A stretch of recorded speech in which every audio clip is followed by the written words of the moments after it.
Pois o Juventude perdeu mais uma no Campeonato Brasileiro, ele é vice-lanterna, zona de rebaixamento do campeonato, condizendo com o que a gente vê em campo, infelizmente. Eu vou analisar esse Bragantino 1, Juventude 0, para a Périco Auto Center, o melhor das películas 3M está na Périco, chama no WhatsApp 54 981 34 0798. A Périco tem tudo que o seu carro precisa para ficar completo. Sinimbu 478 em Lourdes.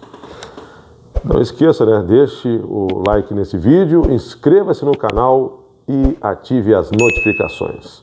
O negócio é o seguinte, o Juventude perdeu mais uma no campeonato, 1-0 para o Bragantino. Não foi uma atuação deplorável do Juventude, como nós já vimos em alguns momentos jogando fora de casa. Tem uma nítida evolução na organização defensiva do Juventude, do Tencati, em relação ao que a gente via antes no time do Fábio Matias. O Juventude enfrentou uma boa equipe, essa do Bragantino, que não por acaso está no G4, ele é o quarto colocado na competição nesse momento, está perto dos líderes, mas ainda assim o Juventude está sendo insuficiente, porque a gente tem que falar de um time que se defendeu bem, óbvio, mas quando nós falamos de um time que se defende bem, mas ao mesmo tempo abre mão de atacar, como aconteceu no primeiro tempo, a gente ainda fala sobre um time que não encontrou o seu melhor equilíbrio. Bom, é verdade que no segundo tempo o Juventude teve uma melhora, o Juventude criou possibilidades, poderia ter empatado, não teria injustiça pelo segundo tempo se o Juventude tivesse empatado, mas também o Bragantino, se eu tiver que fazer uma soma de minutos em que foi melhor com os minutos que o Juventude foi melhor, o Bragantino mereceu o resultado, ele dominou o primeiro tempo e no segundo tempo o Juventude eu acho que teve uma leve superioridade, leve, não foi tão superior no segundo quanto o Bragantino no primeiro. E eu também tenho que ponderar que o Bragantino permitiu um pouco mais o jogo do Juventude na segunda etapa, para que ele tivesse o contra-ataque à sua feição, e então também esse crescimento do Juventude passa também por um arrefecimento da equipe de Bragança Paulista. O Juventude, no jogo de hoje, em relação à estreia, mudou a dupla de zaga, porque não pôde contar com o Wilker Angel, a estreia do Tencati, não pôde contar com o Wilker Angel,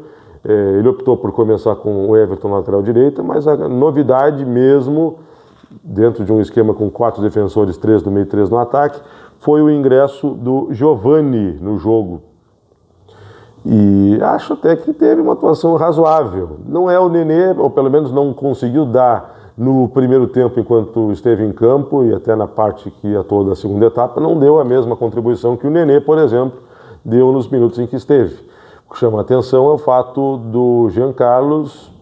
não está recebendo oportunidade, o que pode ser autoexplicativo, já que as opções estão sendo tentadas antes dele voltar a ter uma chance entre os titulares, já que o Nenê, a gente sabe, não aguenta muito mais do que meia hora,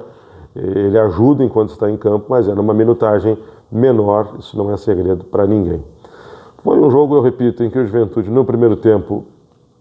apenas resistiu, e resistiu até o finalzinho da primeira etapa, quando o Mandaca cometeu uma falta do John, uma falta que eu acho que até poderia evitar de fazer, mas é meio complicado dizer isso, porque o jogador tem que ter uma tomada de decisão rápida, já que o John estava no movimento de jogada em frente à área, ele podia armar para uma conclusão, o Mandaca viu isso e optou por fazer a falta. Acho até que teria cobertura para obstaculizar o chute do jogador, mas o Mandaca, na dúvida, fez a falta e o John cobrou na gaveta, nenhuma chance para o goleiro Gustavo. Aliás, o Gustavo não foi tão fustigado, que prova aquilo que a gente fala, né? Um time mal